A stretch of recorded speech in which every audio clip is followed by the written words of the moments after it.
se notaba que no tenía nada de paciencia. Y yo no quería, hermanos, perderme por ningún motivo esa fiesta de aniversario de la iglesia, estar con ustedes en la iglesia, porque, hermanos, la iglesia es un organismo viviente. Sí, es decir, que la iglesia no es solamente lo que nosotros vemos, las paredes y los americanos, su visión de construir tan bonitas las iglesias, pero este es el lugar donde Dios aloja nuestra iglesia, porque nosotros cada uno somos el templo del Espíritu Santo. Quiere decir que es una congregación de templos, es una congregación de iglesia, pero la iglesia en sí mismo somos nosotros. Nosotros los seres humanos que hemos creído en Cristo y que Dios nos reúne en una congregación para hacer muchas cosas importantes con nosotros. Porque fíjense esto qué misterioso es, porque Dios podría cambiarnos de un solo. Así le dijo varias veces Moisés a Dios cuando iban en el desierto y estaban en las pruebas. Le dijo: Señor, si yo no sirvo, quítame, bórrame de tu libro. O el Señor le decía a Moisés: quítate, te voy a dar un pueblo nuevo, te voy a hacer un pueblo grande, poderoso. Pero ninguna de las dos cosas resultaban, porque el plan de Dios es de nosotros hacer un pueblo tremendo, poderoso. Pero cada uno de nosotros viene de enseñanzas, viene de experiencias, cada quien diferente. Hemos estado en otros lados, hemos aprendido de niños, tuvimos maestros, tuvimos experiencias. Cada ser humano se va haciendo de acuerdo a las experiencias que va viviendo en la vida. Y por eso es que Dios nos pone como padres y madres, ¿verdad?, para ir cuidando las experiencias y lo que le enseñan a nuestros hijos, porque uno es lo que le enseñan. Uno llega a hacer aquello que le enseña. Como por ejemplo, un hombre que llega a ser malvado, cuando desarrolla, crece, llega a ser un hombre, llega a ser malvado, es porque le enseñaron. Tal vez no le enseñaron a ser malo, pero las experiencias en la vida lo fueron conduciendo. No tuvo la enseñanza, no captó él, no tuvo el entendimiento para que lograra salir de lo malo, de la maldad. Y entonces Dios, en su misericordia, abre la iglesia, le pone a alguien en su corazón aquello de abrir la iglesia, con todos los problemas que eso requiere, que hay que pagar la renta. Bueno, hay cosas que, digamos, una oveja no se entera siempre, que muchas veces, muchos meses, el pastor tiene que poner de lo suyo para que la iglesia no se acabe, porque los que nos rentan no esperan, sino que los gastos tienen que hacerse, y aquel que ahorra y compra sillas para la iglesia, y también las ovejas que hacen sus negocios, su trabajo, y de repente tienen un dinerito y Dios les pone, da esto, compra lo otro. Es decir, que Dios está involucrado en nosotros en la iglesia, pero no solo en aquello de dar y de congregarnos, sino que Dios nos trae a la iglesia para cambiarnos, para que nosotros dejemos de ser aquello que fuimos enseñados mal. Empieza a regenerarnos, a transformarnos, a enseñarnos, a dirigirnos, a aprender cosas que no hemos aprendido. Por ejemplo, en la iglesia se aprende a que uno no debe ser vengativo. En el mundo le enseñaron a uno que te dan un guamazo, devolverle dos. El que te la hace, te la paga. Un clavo saca otro clavo, dice. Te traicionó tu esposo, a traicionarlo a él también. Te quemó rancho tu esposo, vio otra mujer, mira tu otro hombre. digamos, el mundo en su forma de pensar es, digamos, que te la paguen igual, a puro mariachi. Esa es la sabiduría del mariachi. Y de la misma manera en lo económico, en toda la vida, ¿va? No te dejes, da tú el primer golpe. Nos empiezan a enseñar cosas de lo económico, en lo social y también en la iglesia.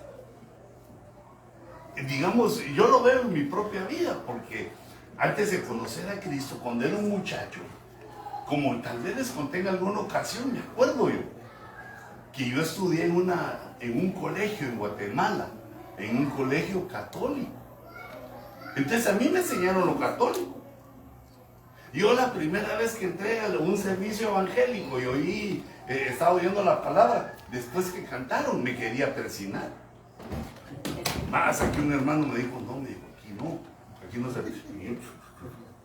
Va a dañarme la cara, yo allí. Entonces, pero ¿y está malo eso? Pues es que era lo que era lo que a mí me habían enseñado. Digamos, a mí me llevaban a jugar fútbol. Y entonces ya me ponía mis tacos, mis zapatos de fútbol, ¿va? En ese tiempo me atreví a ponerme el pantalón corto, ¿va? Porque era juventud, divino tesoro, ¿va? Y entonces cuando yo entraba a jugar, así puro futbolista profesional, ¿va? Pasaba lamiendo yo el pasto con la mano y me echaba mi persinado, como quien dice, que no me vayan a matar esos jugando fútbol, o que yo hiciera algo, que fuera un buen jugador, que metiera goles, qué sé yo, una idea vaga que tiene uno, le enseña. Por ejemplo, digamos, yo iba al mar con mis amigos y llevaba un escapulario, un pedacito de trapo y de tela ahí. Y yo en ese momento, fíjate que en mi ignorancia, pensaba que eso me protegía. Miraba el mar que rugía las olas, y tiraba las grandes olas. Y yo, no importa que tengo mi escapu. No sabía que con todo el escapulario ahogado hubiera podido terminar. Pero yo, digamos, después decía, pero ¿por qué en mi entendimiento yo no alcanzaba a ver qué va a ser un pedazo de tela? ¿Qué va a ser algo que se cuelga uno en el cuello? Un amuleto. Digamos, pensaba que habían cosas que me daba suerte. Porque como yo nací un día 13 y decían que el 13 era de mala suerte, ahora ya sé que yo sé que es de rebelión, ¿va? Pero en ese tiempo que era de mala suerte, pero como yo había nacido en la mala suerte, la mala se me convertía en buena. Y yo eso lo creía. Hasta que me iluminó el Evangelio. Y entonces me di cuenta que uno, digamos, trae los pensamientos y vive de acuerdo a lo que le han enseñado, porque cuando uno nace no sabe nada. Le van enseñando las personas que están a su alrededor. Pero no todo es malo. Por ejemplo, había una persona que trabajaba en mi casa que me enseñó algo que me sirvió. Me enseñó una vez y me dijo, mire Luisito, así me trataba ella. Yo le decía, dígame Luisinho, como que fuera brasileño, pero no, me decía Luisito. Mire Luisito, el que a hierro mata, a hierro muere. Me pegó eso. Dije, eso es justo, es correcto. El que hace una cosa maligna como matar, también lo van a matar a él. Y eso después me lo encontré en la Biblia, no con esas palabras. Me imagino que ella también era parte de la religión y eso se lo habían enseñado. Pero cuando vine a Cristo empecé a aprender las cosas que son, digamos, verdaderas, sabias. Que no es que alguien lo pensó, alguien se lo imaginó, que se tomara en cuenta o que se creyera en algo que no existe. Sino que empecé a ver una realidad, que es, digamos, la ley de la siembra y la cosecha. Todo lo que el hombre siembra, eso cosecha. Y empecé a ver muchas de las enseñanzas que me habían dado, pero ya, digamos, con la escritura. Fíjense, por ejemplo, hermanos, digamos, la vida de Judas Iscariote, que Dios lo llama al apostolado. Mire qué privilegio, con privilegio que Dios me da a mí, que alguien me diga, usted es apóstol. Y yo no le digo a los hermanos que me digan así, no les digo, si no me dice apóstol se irá al infierno. Si no me dice apóstol, no, sino que los hermanos que creen que yo soy, su fe yo la recibo y yo también la tengo y recibo lo que me dicen. Pero a Judas también le pasó lo mismo que a mí, le dijeron que era apóstol. Pero él no sacó, oyendo a Cristo predicar, porque el cambio de mente viene cuando uno escucha la Biblia, cuando uno escucha lo que se predica, viene un cambio de mente, una transformación en la forma de pensar. Si uno lo cree, si uno, digamos, lo acepta, lo recibe. Porque Dios nos da primero, para comenzar, nos da la fe de la salvación. La fe de la salvación es que nosotros creemos que Jesús, el dulce Jesús, el glorioso Jesús, es Dios. Esa fe, ese pensamiento de que Jesús es Dios, es mi Salvador, mi Rey, ese nos da la salvación. Pero también habla la Biblia de el don. Ya el don es un regalo que nos dieron. El don de fe. Que eso ya es que uno creyó que Jesús es Dios, pero también cree que Él es todopoderoso, que Él es capaz de hacer todo, que cosa es difícil para Dios, y que lo que dice la Biblia es verdad, y lo que dice la Biblia, si lo creemos, puede ser una verdad en nosotros, que podemos ser sanados, que podemos ser bendecidos, que podemos ser prosperados. Que muchas cosas que uno va aprendiendo, pero las cree por el don de fe. No el don de, sino el don de fe. Creer lo que dice la Escritura. Y entonces yo digo, ¿pero qué le pasó a Judas? Que oyendo las predicaciones de Jesús, oyendo sus parábolas y viendo las señales, porque él estaba ahí cuando el Señor sanaba, cuando pasaban cosas sobrenaturales. Porque lo sobrenatural es una de las cosas como Dios nos muestra que Él se manifiesta, ya que por ser la época de la fe, no nos deja verlo, sino que el que cree, es el tiempo de la fe, el que cree. Bienaventurado aquel que sin ver creyó. Nos da una grada de bienaventuranza por creer sin ver. Pero Judas, hermano, ahí estaba viendo. Mira, hermanita, mira este caso de un hombre obtuso, un hombre con su mente que no se deja transformar, que está oyendo lo que el Señor dice, el reino, pero no se le dan palabras, sino que habían obras. También nosotros, ¿verdad? Que uno dice, hermano, ore por mí porque estoy enfermo, y uno ora y se muere. Hermano, no, mire que tengo una necesidad financiera, voy a orar para que la bendiga. Lo echan del trabajo. O sea que las obras no vienen porque uno sea una persona, sino que las obras vienen porque uno va creyendo. Y entonces está Judas ahí y le toca decir, y no solo Judas, un montón que estuvieron allí para cambiar su mente y no lo hicieron. Cuando uno no es transformado en su mentalidad, va involucionando. No hay alternativa. O evolucionás o involucionás. No se puede quedar uno, no, yo aquí me quedo neutro. No, neutro no hay. Fíjate qué interesante. Digamos, el fracaso del apostolado de Judas. Digamos, el fracaso de la ayuda ministerial de Pablo, que se llamaba Demas. Algunos dicen que estaba de más, pero él se llamaba Demas. Que está viendo, digamos, de su autoridad, que es Lucas. Está viendo cómo Dios, cómo el Espíritu Santo lo usa. Y él ama más al mundo. Son decisiones y pensamientos que los cristianos tenemos que enfrentar y tomar nuestra decisión. Fíjate, por ejemplo, yo cuando vine por primera vez a Estados Unidos y empecé a conocer a los hermanos gringos, pero esos son de Los Ángeles, ¿no? Me quedé maravillado y asombrado de una cosa, que cuando estos se enojaban con el pastor, llamaban por teléfono. Bueno, en aquel tiempo, hermanos, era el año 2000, todavía no habían celulares como ahora, sino que la mayoría teníamos. Los jóvenes deben decir, ¿qué es eso? Nacieron en el 2000, pero en ese tiempo los teléfonos eran en la casa. Entonces todos teníamos teléfono, pero en la casa. Y yo me quedé maravillado, porque fíjate, bueno, me lo hacían, ¿verdad? Que, digamos, llamaban entre sí para hablar mal de la iglesia, del pastor. Y yo decía, estos tienen tiempo. Se dan el tiempo de sacar el listado de personas para llamar. Y lo hacen. Y entonces destruye.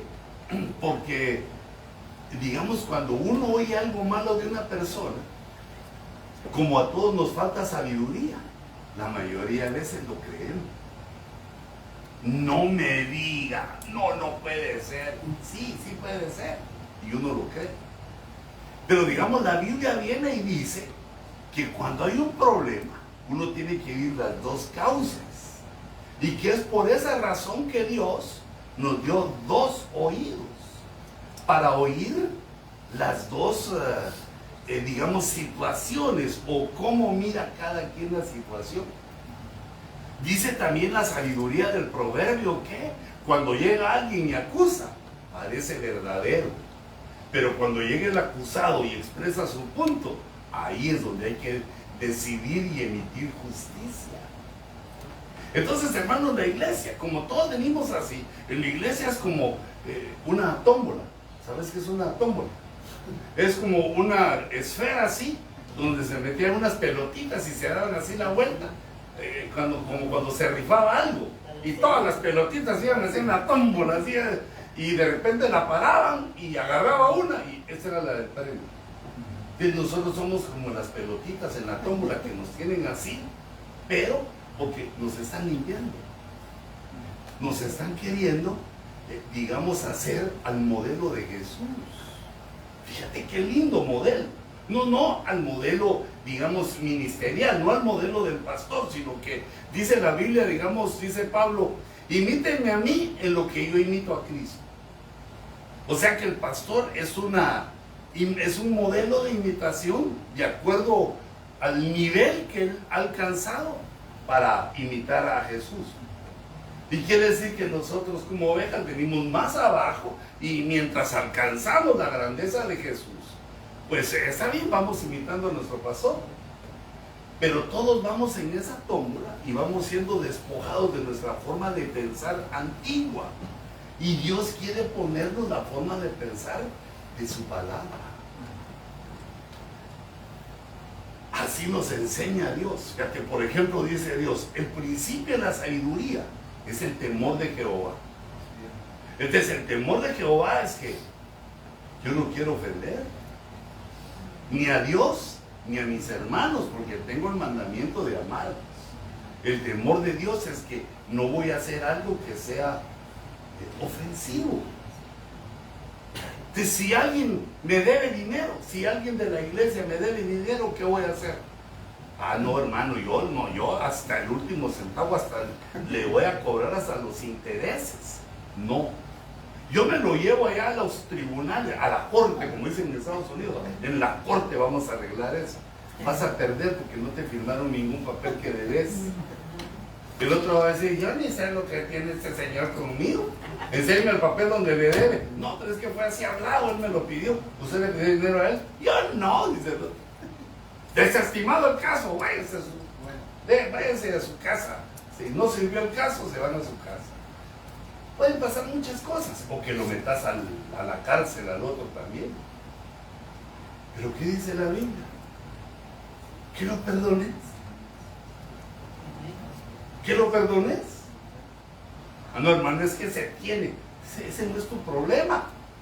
Tiene y no quiere pagar. Pues ese es el caso de mucha gente, porque así somos los humanos, ¿va? Cuando no tenemos queremos pedir, pero cuando es la hora de pagar ya nos duele. Se nos olvida el favor que nos hicieron. Así somos los humanos. Y por eso mucha gente en la iglesia se enoja. Porque yo le presté a aquel y no. Tengo 2 años de estar esperando y que el martes, hermano, que el jueves, hermano, que el domingo, hermano. Y ya cuando es mucho, mejor se va de la iglesia y deja amargado al que le dio el dinero. Pero, oigan, no lo tomes así como, esos se van a ir al infierno. Así somos los humanos. Así nos hicieron. Esa es la debilidad que la Biblia nos llama, por lo cual somos caídos. Por eso es que nuestra raza está caída. Como aquel hombre que le dice a la mujer, usted es la más hermosa del mundo, por usted yo bajo las estrellas, le bajo el sol, lo pongo a sus pies, la luna, que parece queso para que se eche sus pedacitos de queso, y las estrellas, que es una corona que se vea. La azota con el poema, la azota con las palabras, que queda. Sí, ese me quieres. Si me quiere embarazar, tal vez. Uno no entiende muchas veces lo que el hombre tiene, pero lo que tenemos es algo malo en el corazón.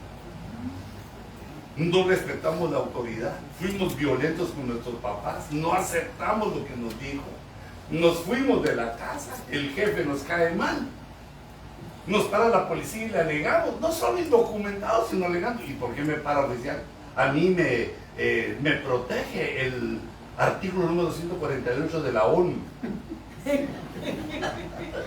uno está en manos de ese señor vestido de negro porque no tiene papel. Yo creo que todos tenemos papel, pero y de todos modos, aunque tengas, si viene ninguna falta grave, te los pueden quitar. Pero yo mira que los latinos que se le ponen brincón al policía, saben que los puede meter al bote, que les puede dar una de a 500, unos papelitos dolorosos, la de a 500. No, tú te pasaste rojo. No, estaba en amarillito cuando yo me pasé.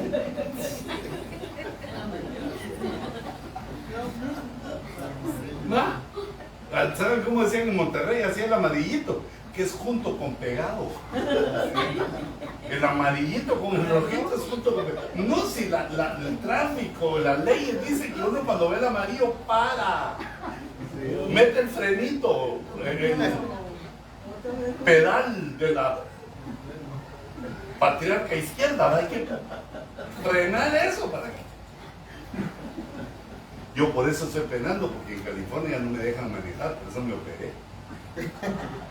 Porque ya, pero ¿por qué no me dan la licencia? Don Luis ya no mira bien. ¿Cómo que no? ¿Cuántos saben que empiezan a hacer el examen? Kiss and low, le digo yo. O sea, fíjate cómo puede llegar uno.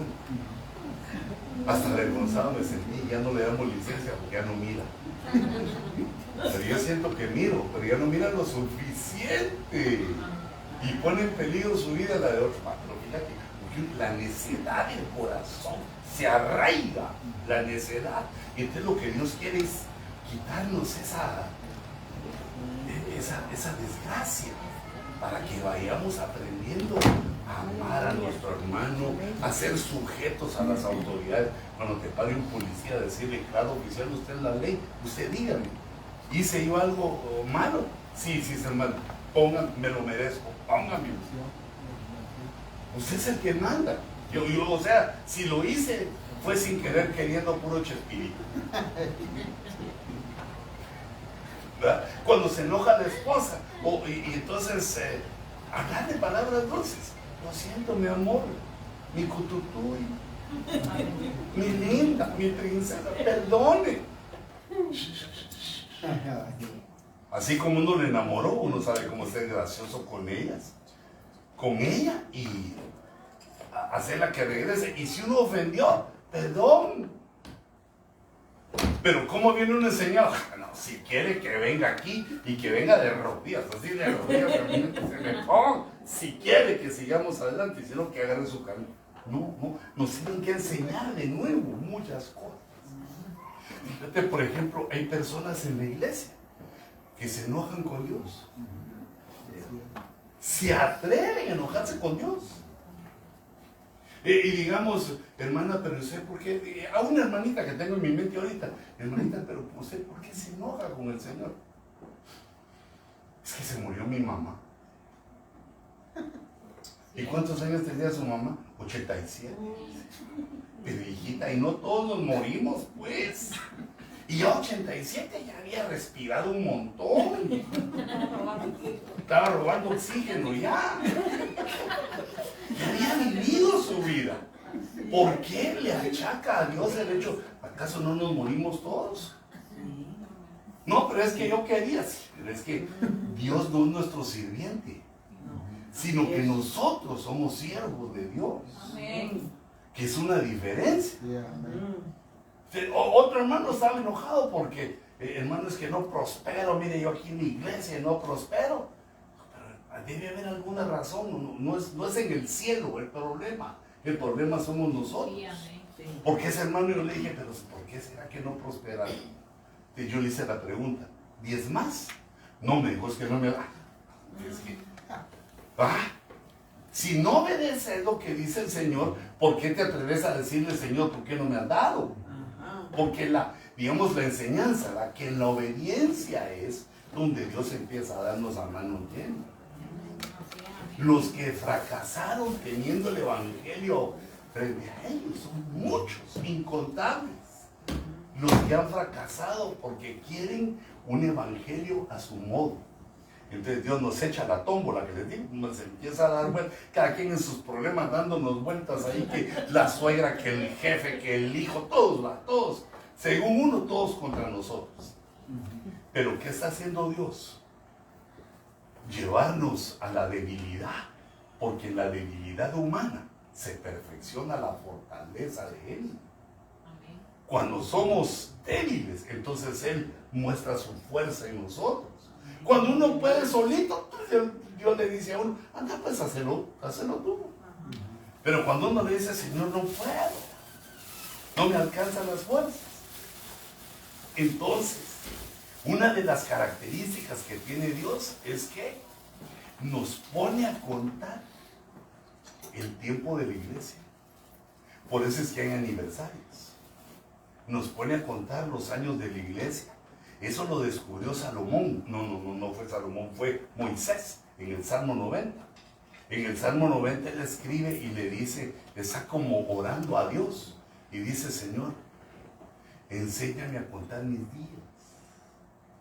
Enséñame a contar mis tiempos, para que no viva yo en la tierra como animalito, que solo agarra día a día con día y de repente se muere y se olvidó. Enséñame a contar mis días, para que yo alcance sabiduría. Enséñame a contar mis años.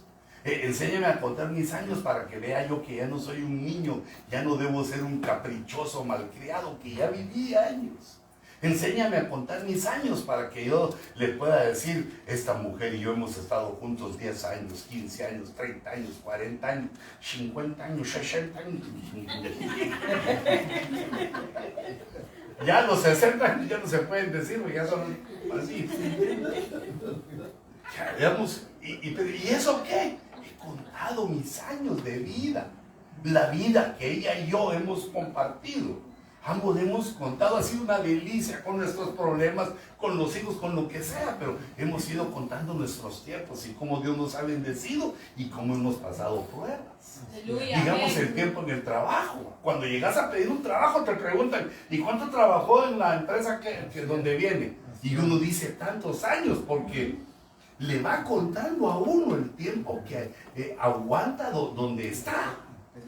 Digamos en su familia, en el trabajo y también en la iglesia, porque Dios va requiriendo de nosotros que seamos mejores personas. El que oye la palabra con fe empieza a ser transformado de aquí. Dios habla a nuestro intelecto. Claro, primero es por fe y la fe hace que se resucite el espíritu y por el Espíritu Santo entienda la palabra. Porque uno cuando oye la escritura y no ha nacido de nuevo, le aburre. Yo me acuerdo, hermano, que iba todos los días, todos los domingos iba a misa. Tempranito llegaba.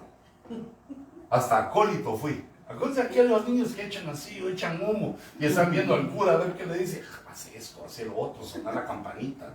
Porque uno ni sabe qué está haciendo ahí.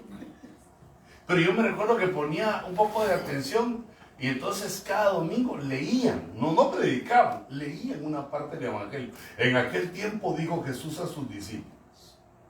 Esa era la entrada triunfal y majestuosa que se echaban domingo a domingo. Pero no la capté, no entendía.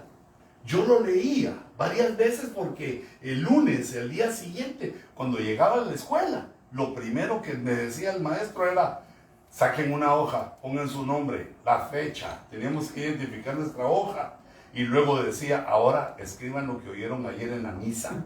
Y el que no había ido a misa, se lo tronaban en el primer examen de la semana. Y entonces yo iba, porque no me tronaban en otros, también matemáticas, en otros. En ese no quería que me tronaran. Y entonces yo sabía contestar lo que había oído, pero no entendía.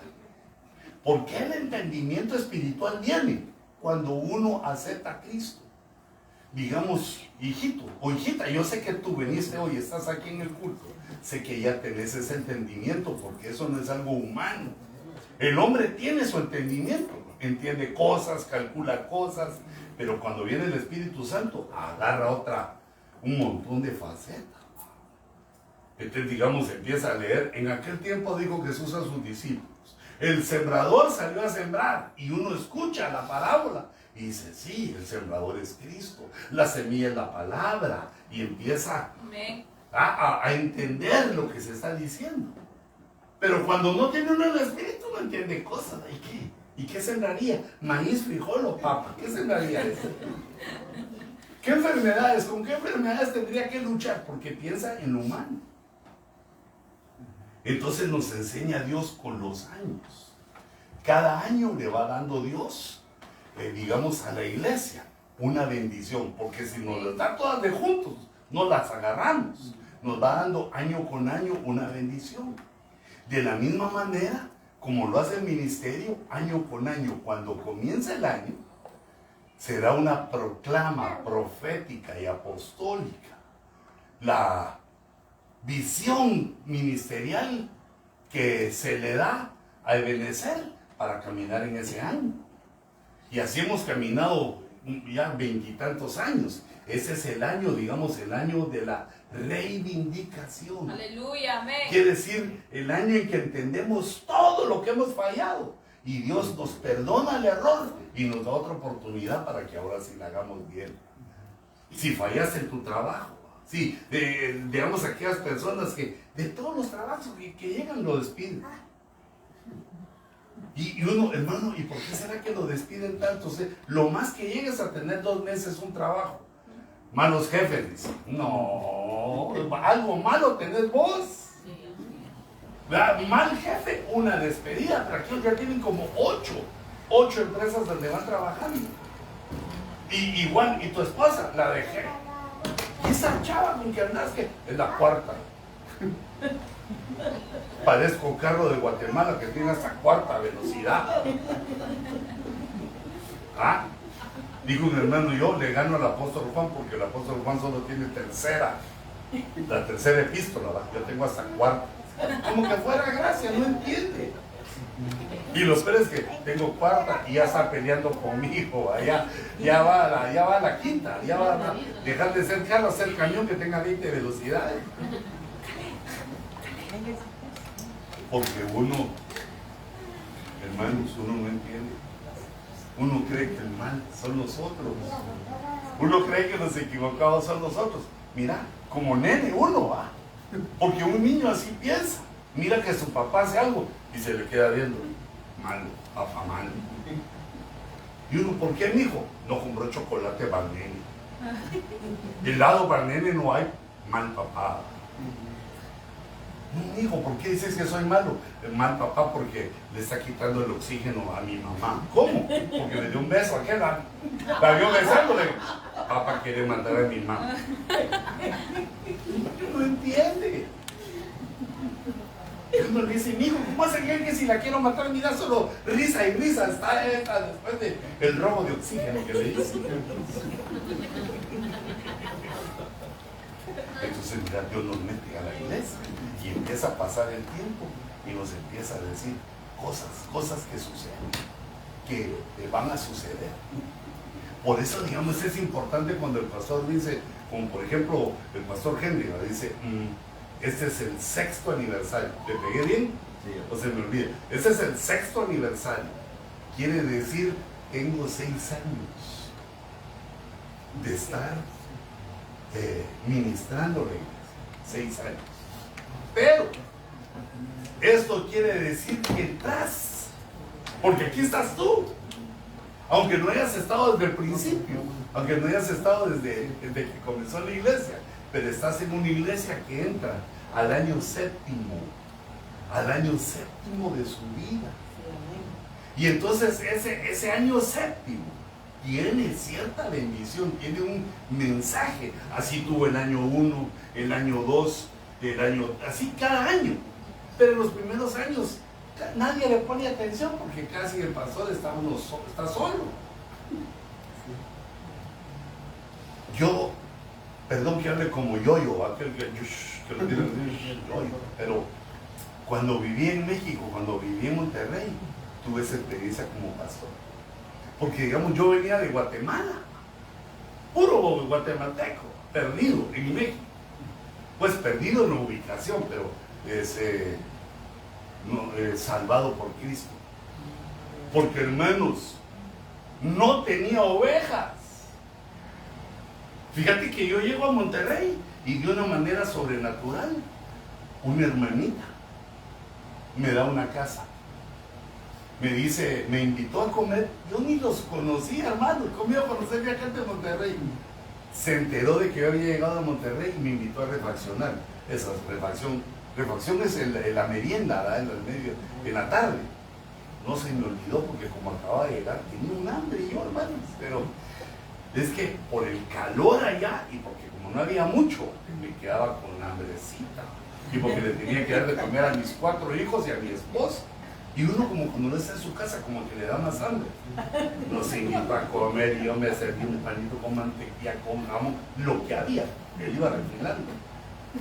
Y entonces de repente me dice, hermano, ¿puede leer esta carta? Y yo empiezo a leer la carta, que era de la suegra de ella, que había muerto hace 3 meses. Y la parte interesante que yo empiezo a leer es que le dice, mija, yo pues ya me toca irme, ya me voy a morir. Pero Dios me ha dicho que va a enviar a Monterrey, cerca de tu casa, un pastor. Cuando ese pastor llegue y lo tengas ahí cerca, dale mi casa para que viva, porque no va a tener nada. Fíjate como yo decía, no, pero si este soy yo, decía.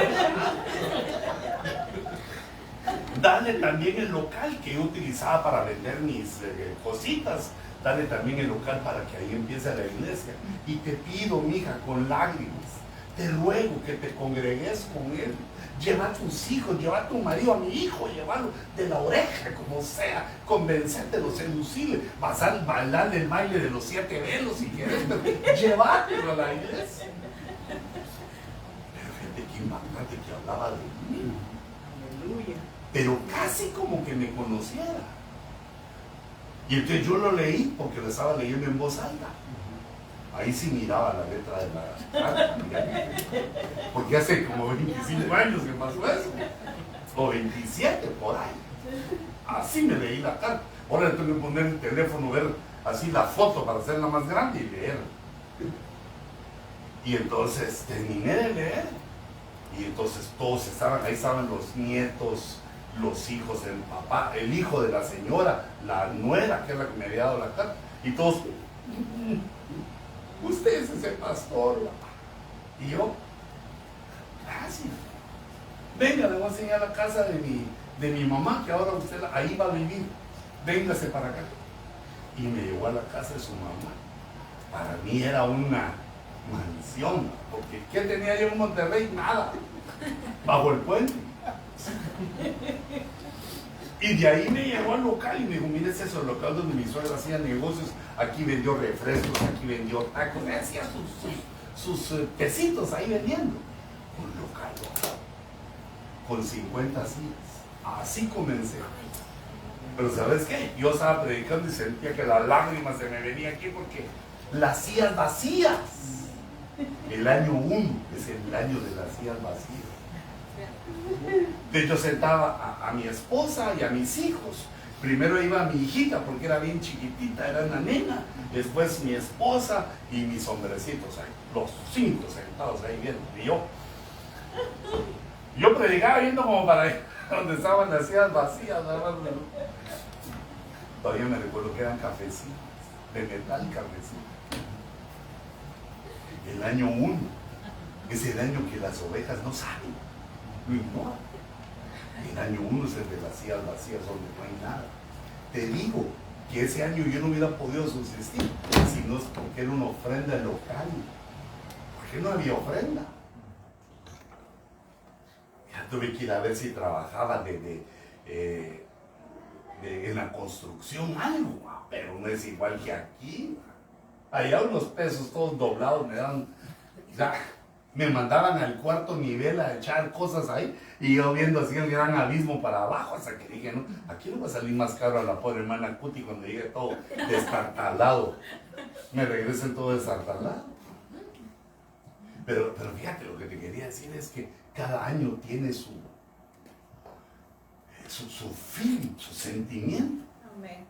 Cuando yo me siento a comer con mis hijos, que ahora ya son hombres, siempre alguien lo menciona, los años de las sillas vacías.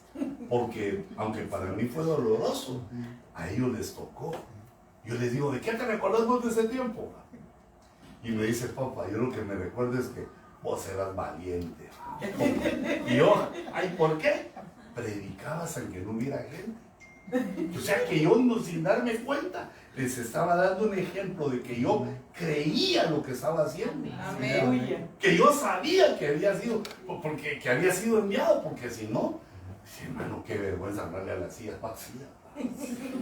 Y cuando orábamos, yo decía, sí, Señor, llena las sillas, trae a tu pueblo. Y se vio como que estaba en un gimnasio, eran 5,000 personas. Y aquí en el hogar donde los grillos, son los grillos se oían, mis 4 hijitos así, y el montón de sillas vacías. El año 1 tiene lo suyo, pero hay que vivirlo, porque si uno no vive el 1 y 2, ni el 3, porque es un tratamiento que Dios nos da. Los años esos, ¿sabes qué fueron para mí? Un tratamiento a mi orgullo, pero así como con veneno, así como le dieron duro a mi orgullo. Porque yo cuando me fui de Guatemala, unas profecías bien tremendas, pero yo me recuerdo que se acercó un hermano, bien serio, me puso la mano encima y me dijo, Dios te envía a las naciones, Luis. Sí, guaso, te voy a poner en lugares donde te van a oír miles por aquí, 10,000 por allá. Y yo, así me hacía, me da el baile de San Vito, ¿eh? Porque cuando le dicen a uno una cosa bonita, no va a ser uno tan lento de decir, no, yo no quiero eso, yo no quiero que llegue gente, yo quiero estar solo. Bueno, yo decía, gloria a Dios, qué profesión. Pero cuando venía otro y me decía, así ves al Señor, voy a arrancarte ese orgullo, voy a quitarse esa necedad. ¿A quién estará hablando por ahí? Pero uno quiera o no quiera, Dios te mete a ese organismo vivo llamado iglesia, y ahí te empieza a tratar donde más te duele, porque es la manera de sanar la herida. ¿No has visto cómo hacen los doctores para sanar una herida? Ni ganas le dan ir a uno al hospital. Tiene uno su herida. Pero ahorita me recordé de una herida que se hizo mijita en la cabeza. Lo primero agarró unas grandes tijeras y yo, ay, no me la voy a cortar, ¿va? Y un mochón se le hizo al pelo así a la vieja. Y doctor, no, ella es mujer, no le corte el pelo, ¿va? Se va a ver toda fea, un hoyote aquí le hizo. Y de ahí agarró un cepillo y me dijo, ay, papá, ayúdame, papá.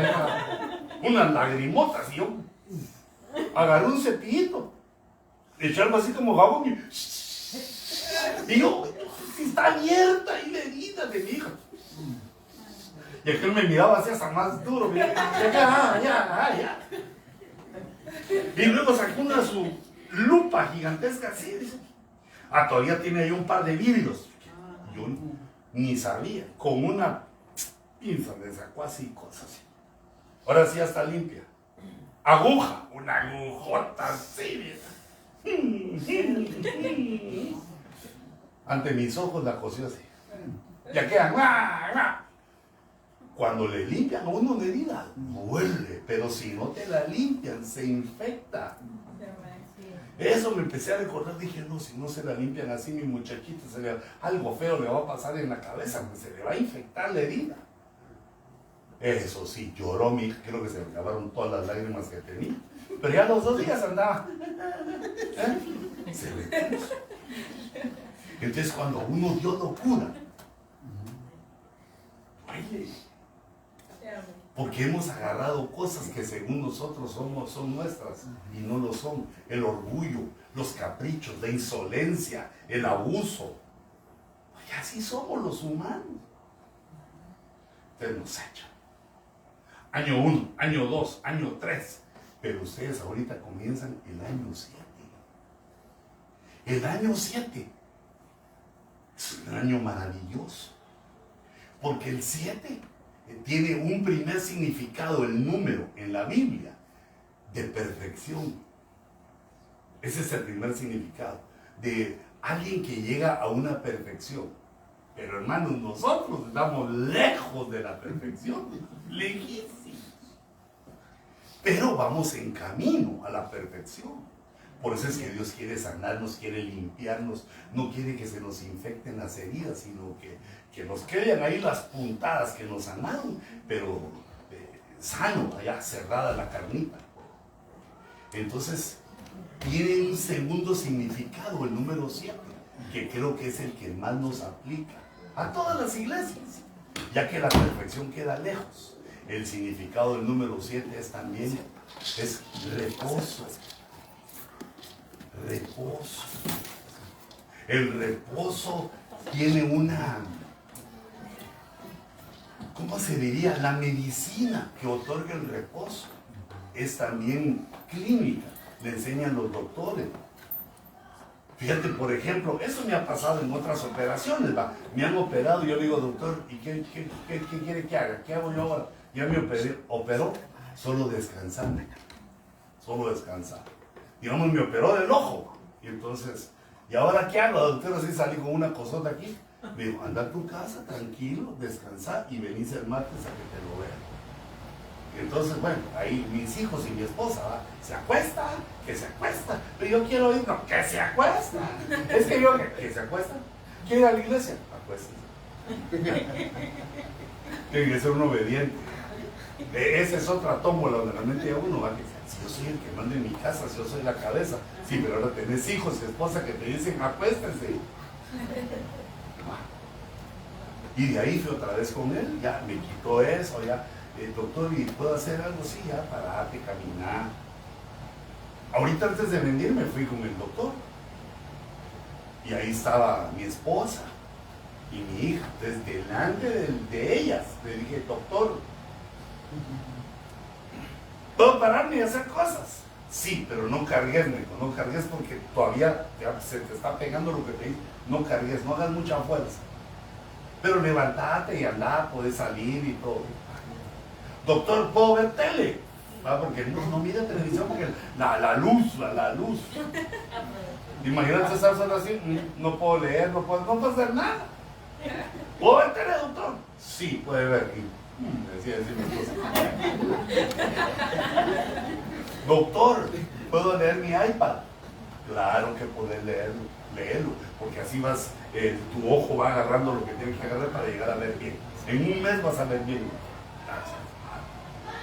Y entonces le dije, doctor, ¿y puedo viajar en avión? Porque yo venir aquí con usted. ¿Puedo viajar en avión? Pero así viendo a la hermana Putin, ¿puedo viajar? Y entonces me quedé el doctor y me dijo, de piloto no. Pues ni modo, porque no miro. No miro, pues no miro bien. De piloto no, me dijo, pero de pasajero sí.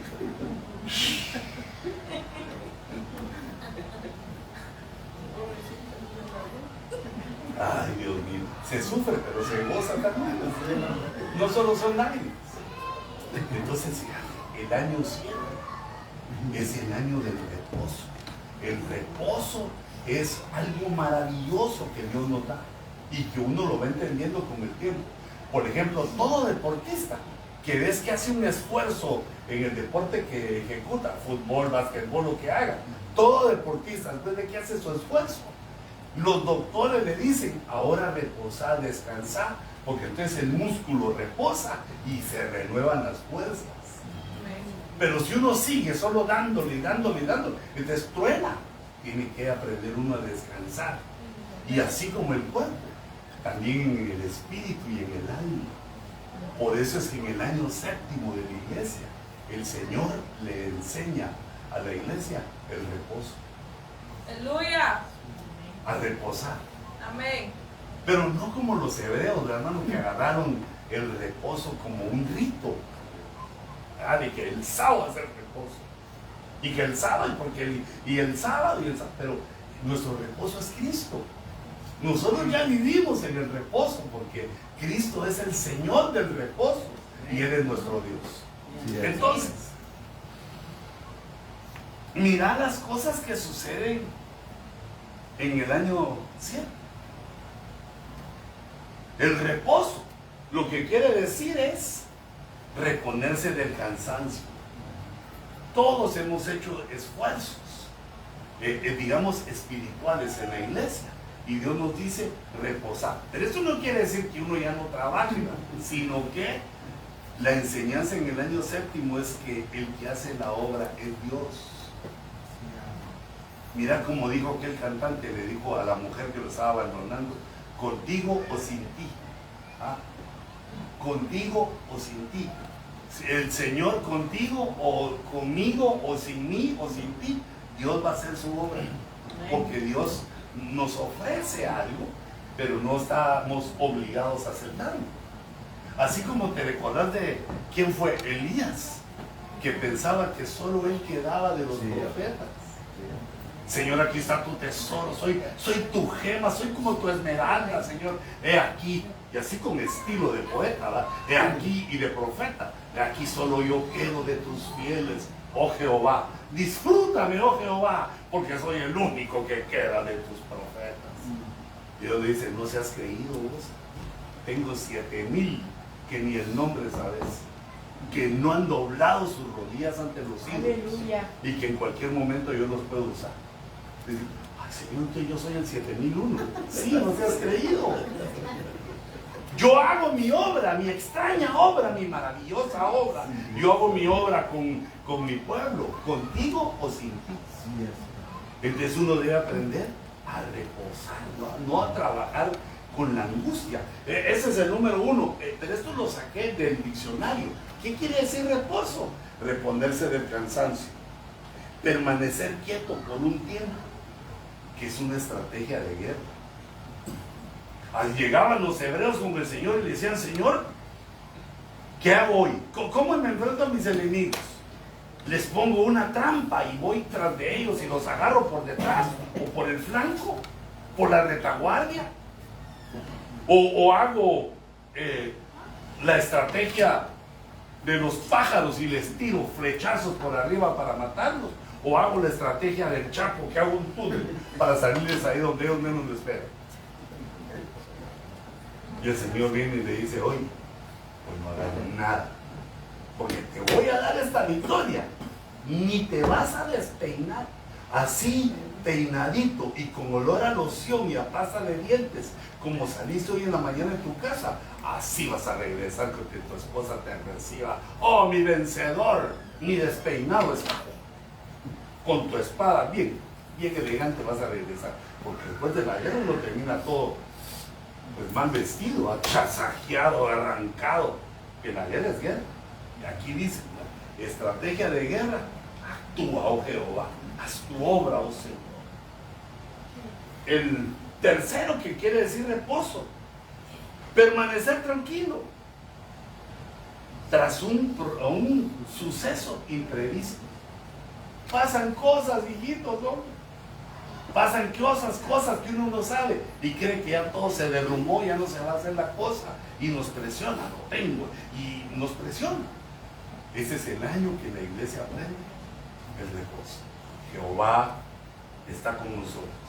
Si Dios está con nosotros, ¿quién se puede levantar? Ay, hermano, pues si nos pasa algo malo, es porque Dios lo permitió. Malo para nosotros, pero Dios lo considera bueno porque nos va a ir enseñando a reposar, a ser fuertes, a ser inteligentes, a entender que las victorias son de Dios y no de nosotros. Mira, el reposo significa estar apoyado en otro. ¿Cómo aprende uno a reposar? Apoyándose en el Señor. No nos apoyemos en nuestro propio entendimiento, porque nuestro entendimiento tiene las enseñanzas que nos dieron antes, que son equivocadas. Nuestro entendimiento tiene errores doctrinales, porque nadie sabe toda la doctrina, sino que la vamos aprendiendo. Tiene errores de doctrina, tiene errores de enseñanza, tiene un montón de cosas, nuestro intelecto, y Dios nos lo va purificando, nos va enseñando por la palabra. Entonces hay que apoyarse en otro, apoyarse en Dios. Y hijita, tú apoyate, y tu marido, tenle confianza.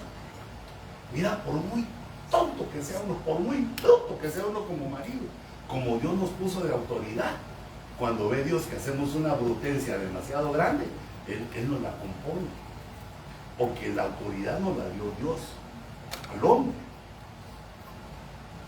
Que tu esposo sea tu consuelo, apóyate en su pecho, amalo, abrazalo. Si ves que dice alguna tontería, hacete la loca. Eso no lo oí. Y ya en la noche, cuando estés con él, decirle, chato, lo que dijiste, no seas así. 2 más 2 es 5, chato, a utilizar los dedos. Yo dije eso, sí, lo dijiste. Y en el micrófono, delante de todos. Todos se rieron de vos, hasta yo, pero me reí de amor, porque vos ni cuenta te diste. Mi chato, mi cututuy, mi... Agárralo de consuelo. Y ahora nosotros, hermanos, ¿y a quién puedes agarrar de consuelo? Lo único que nos queda es decirle, Señor, sé tú mi consuelo, para que pueda consolar a esta linda chica que cree que yo la puedo hacer, que cree que yo lo sé todo y no sabe que no sé nada. Mejor que ni lo sé. El hombre se apoya en su consuelo, que es el Señor, y la mujer se apoya también en el Señor, pero en su marido. Y los hijos se van a apoyar en nosotros. Es la estructura familiar. El año de reposo es que Dios nos enseña que no podemos solitos, que debemos descansar en nuestra familia, en Dios y también en la congregación, porque la Biblia dice que debemos amarnos, hijitos, que debemos amarnos los unos a los otros. Aunque hay unos que como cuesta amarnos. Yo hay unos hermanos que no sé ni cómo hace su mujer para amarnos. Yo digo, bueno, pues no me quejo, sino que digo, ¿cómo hace Dios para que esta mujer tan linda lo estime, lo admire, lo ame, le dé hijos?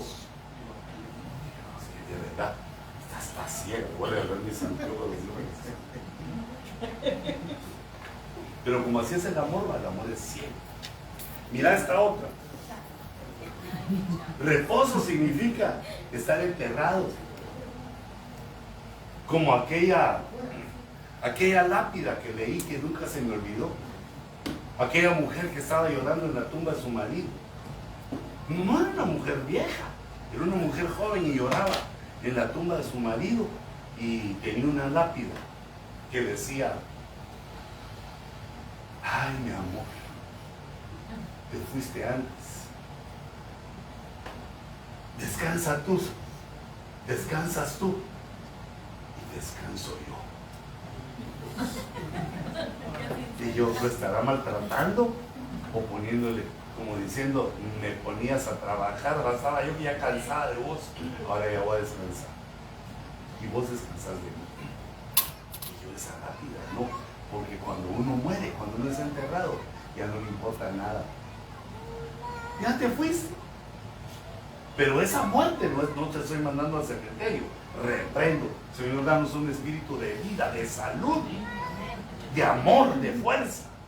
Sino lo que uno tiene que morir, vaya que te lo puse ahí, es a las pasiones. Si uno muere a las pasiones, ya como uno está muerto ya a las pasiones, cuando la pasión empieza, sé infiel, sé adúltero. Estás muerto, sé adúltero. Despertate, o no sos hombre, o no sos mujer.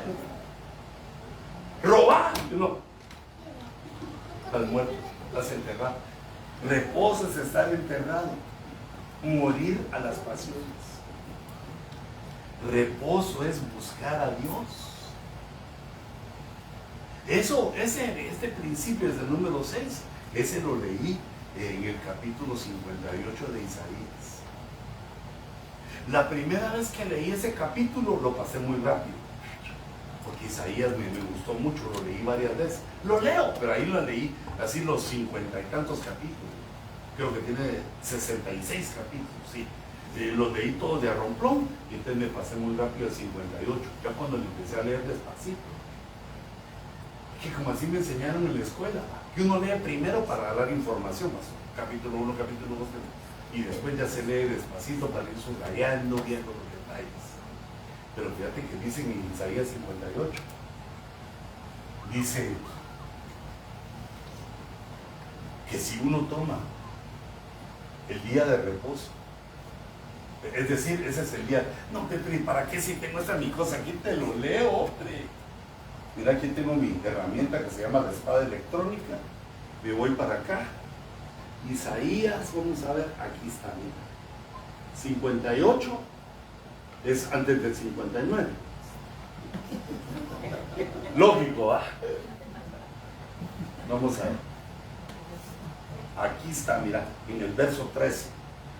Si por causa del día de reposo, pero te lo voy a traducir, si por causa del día de servicio, el día del culto al Señor, ese día es aquel día que el pastor dice, hermanos, voy a tener culto a las 5 de la tarde el domingo, todos los domingos a las 5, ese es el día de reposo.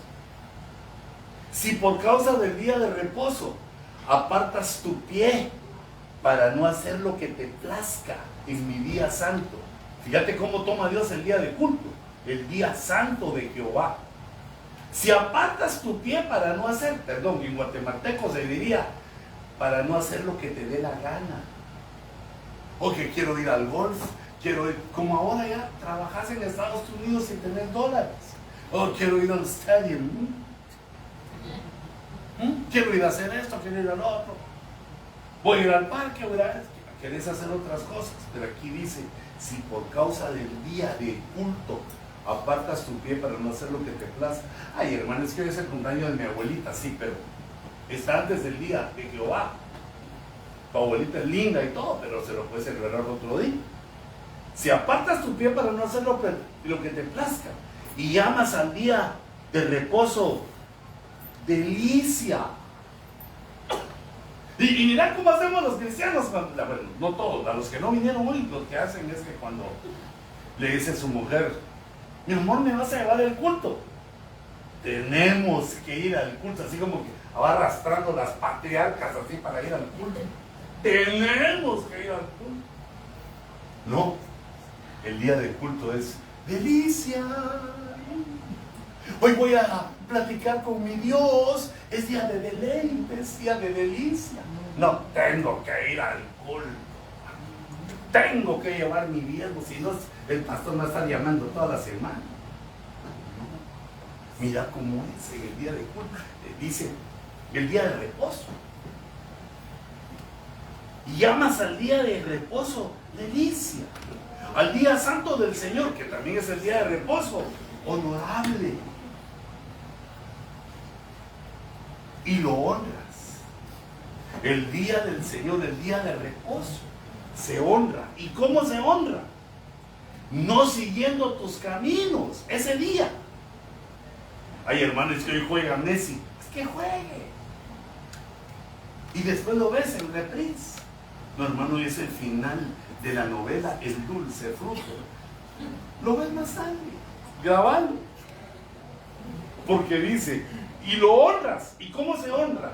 No siguiendo tus caminos, ni buscando tu placer, ni hablando de tus propios asuntos. Es el día del Señor, el día de reposo, cuando reposa nuestra alma y nuestro espíritu en la casa del Señor, en nuestra congregación. Y cuando uno hace constantemente eso, que aparta su pie, porque hermano, ¿quién no tiene cosas que hacer? Cuando a mí alguien me dice una excusa, yo no se lo digo, pero digo, todos tenemos que hacer. Hermano, fíjese que tengo que trabajar. ¿Y quién no? ¿Quién puede vivir sin trabajar? Tienes que ir a ganar tu panito. Y peor que no solo te gusta el pan, sino con mantequilla, frijolitos, jamón, con tomate, lechuga, un pan bien hecho. No nada de que, solo deme un pan viejo ahí que tenga mole, quito el mole y me lo como. No, uno quiere pan salidito del horno, hay que ir a trabajar. Pero para Dios no tiene excusa. El único que yo he calculado que el único que sabe esto es, el primero es el pastor, ¿no? Porque el pastor sabe que él tiene que estar ahí, no importa que sea su cumpleaños, que lo hayan ascendido en su trabajo, que su esposa esté en el hospital, no, que tiene que estar en el culto. Pero los otros no lo saben. Pero cuando uno aparta su pie de todas las cosas que el mundo nos ofrece, en el día del Señor, ocurre algo maravilloso que está en el verso 14. Porque dice entonces. Esa palabra tan linda en español, entonces, quiere decir, si haces esto, entonces va a pasar esto. Si haces esto con el día de reposo, si haces esto con el día de Jehová, entonces te deleitarás en el Señor. Primero, te deleitarás, o sea que entonces ya no tengo que ir a la iglesia, sino delicia mía, ahí voy, Señor. Señor, acuérdate que ya no tengo gasolina para regresar. Multiplícala. Es un deleite. Se vuelve un deleite ir al culto. Y eso también es una experiencia del pastor. Como está en sufrimiento, ya lo tiene impresionado porque no ha pagado la renta, no le alcanza, tiene problemas, pero ahí está en el culto y de todos modos se deleita. Ay, Señor, sé que tú me vas a dar para pagar, no sé cómo lo vas a hacer, y si no, pues Señor, sigo predicando bajo el árbol. La forma de aprender a deleitarse es por medio del reposo, del día de reposo. Que bien se lee. Ese es el verdecito que te digo que lo miro así como el verdecito de los versículos y capítulos. Para variar se me olvidó ver la hora. 5 más 3, 8. Y como hay convivio hoy, no, mira, tranquilo, pastor, mira, hasta bien. Con su corbatín, porque es un aniversario. Ese es el aniversario del reposo. Pero mira, otra cosita que pasa en el reposo. Vamos a ver. Las aguas del reposo. Mira, lo que pasa en el deleite del reposo. Ese lo leí en Esther 2:16. Dice, Esther fue llevada al rey Asuero a su palacio real el mes 10º, que es el mes Tebet, en el año 7º, en el año 7 de su reinado. Esther, que es figura de la iglesia, fue llevada ante el rey Jesucristo. Fue llevada a su palacio, al palacio real. Ese es el verso 16. Es decir, que el año 7 es un año de encuentro con Dios. Y luego dice en el verso 17, y el rey Jesús amó a Esther. Amó a esa iglesia que había cumplido hoy 7 años, porque hermanos, Dios no se le olvidan las cosas. Dios mira a la iglesia y dice, veo el sufrimiento, veo tu esfuerzo, veo lo que ustedes hacen para llegar a cantar salmos a mi nombre, a oír mi palabra, a hacerme sus peticiones. Ahí me llevan las ofrendas, ahí lloran conmigo de la alegría o de la felicidad o del fracaso, lo que sea. Este es mi pueblo. Amó el rey a Esther más que a todas las otras mujeres. El año 7 hace que entremos en una dimensión diferente con Dios, porque quiere decir que ya la iglesia aguantó. La mayoría de iglesias, digamos que en el año 3 o si mucho en el año 4 se desarman, porque son batallas contra un montón de batallas, hasta contra el diablo queriendo seducir al pastor para que no siga adelante. Problemas económicos, problemas de local, problemas de papel, un montón de problemas que el pastor tiene que enfrentar. Y ya, si ahorita entras el año 7, hermano Henry, quiere decir que mira, ya podemos nosotros hacerte el saludo militar así de que fuiste a la guerra, te trancasearon, pero aquí está. Ya te quitaste el uniforme lleno de hoyos, de balas y de bombazos. Y ya te pusiste tu traje de 7º año. Esto le pasó en el año 7º, es un año de encuentro. Yo le puse cámaras secretas, porque dice, y ella, Esther, la iglesia, halló gracia y bondad con él, con el rey, más que todas las demás vírgenes. Fíjate cómo menciona por segunda vez, más que todas. La iglesia que llega al año 7º y sigue adelante, esa es su bendición. Halló gracia y bondad con él más que todas las demás vírgenes. Y él puso la corona real sobre su cabeza. La corona de la iglesia, la que el Señor le pone, la vemos en Apocalipsis capítulo 12. La mujer que aparece llena de luz es la iglesia y tiene una corona de 12 estrellas. Esa es la iglesia que llega a ser coronada a partir del año 7. Las 12 estrellas significa el gobierno de Dios en su mente. Las estrellas son ministros que predican y emiten la luz del evangelio, y era la mente de la mujer de la iglesia, y entiende, empieza a saber, madura, llega la madurez. Fíjate, la madurez cómo es importante, porque digamos un matrimonio maduro entiende los errores del otro, del cónyuge, y tan linda, más eso más las hacen las mujeres. Perdóname. ¡Hey! Le dice a la mujer, ¡hey! Te vieron con una mujer que ibas con una güera como de 40 años menos que vos. ¿Es cierto o no? Sí es cierto, es que fíjate que una de las secretarias de la empresa no se le arruinó el carro y a mí me tocó, yo la fui a dejar. Perdóname. Está bien, pero no lo volvás a hacer. La próxima vez mandale en Uber. Y ahí me alegas que me gasto el dinero. No, ese sí te doy permiso. No quiero que andes con ninguna güera. Si querés me pinto el pelo. Me echo agua oxigenada así para parecer güera, pero no te quiero ver con ninguna güera. Señor, sí, Señor. Gracias a Dios que me perdonó. Mira, ahí está el marido y ve que llega una persona que es educada, que es galante. Mucho gusto, que Dios la bendiga. Este salón se alumbra con su belleza.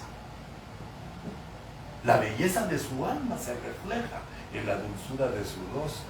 Qué bien le quedan esos anteojos de viejita. Y el marido está ahí como que, ¿y ese?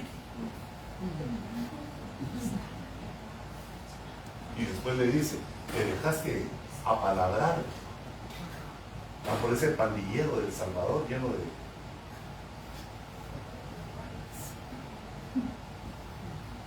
Sí, fíjate que no le puede decir nada, pero no me dijo nada fuera de lugar. No, pero te dijo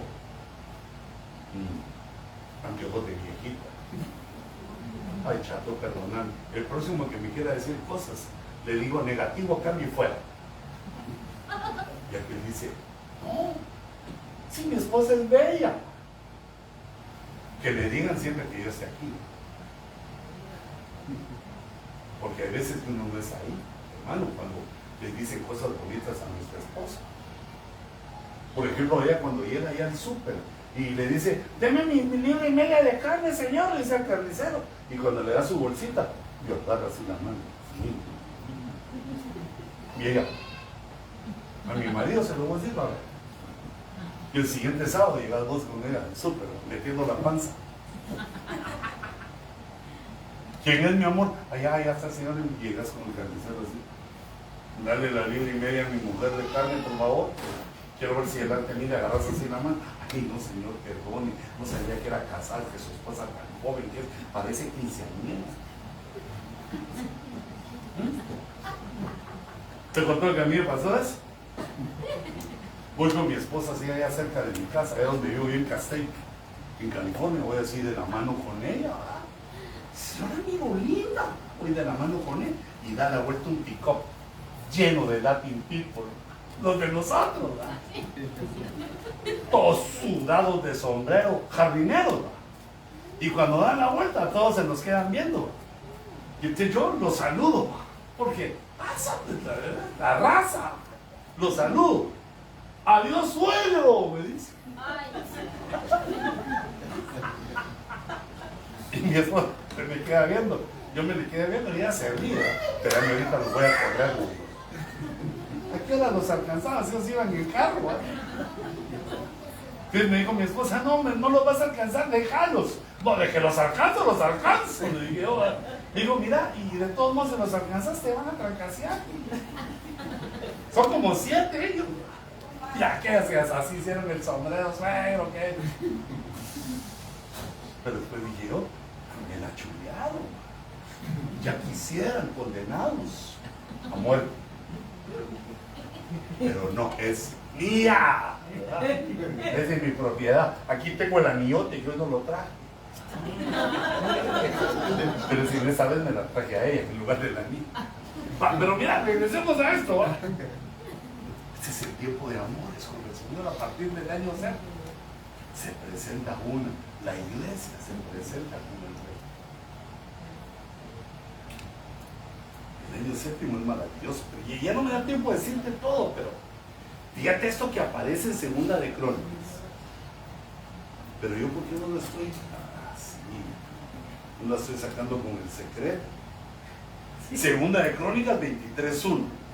En el 7º año se animó Joiada. Año 7. Joiada era un sumo sacerdote, o sea, el ministro. Se animó Joiada y tomó consigo en alianza a los jefes de centenas. Fíjate lo que hizo ese ministro, ese pastor. Juntó a los que tenían autoridad, a los que él le dio que tenían dones, que tenían cosas a favor del Señor, los juntó e hizo una alianza.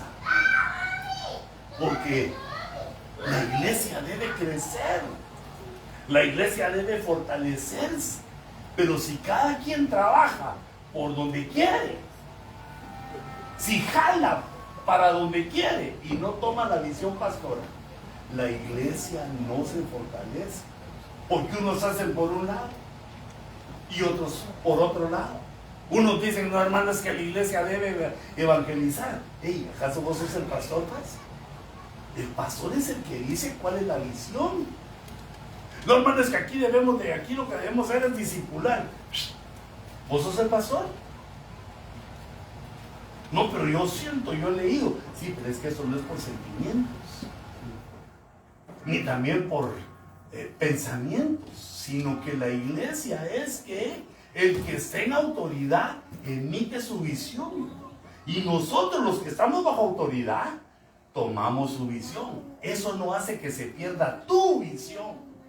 Si en el tiempo, pasado el tiempo, Dios te llama, entonces ahí expones tu visión y la gente que Dios te envíe va a tomar la visión tuya. Pero cuando uno es oveja de su pastor, por eso mira qué anteojotes los que te dio Dios, ¿no? Para que tengas una buena visión. A mí hasta me operó para que te dé una buena visión.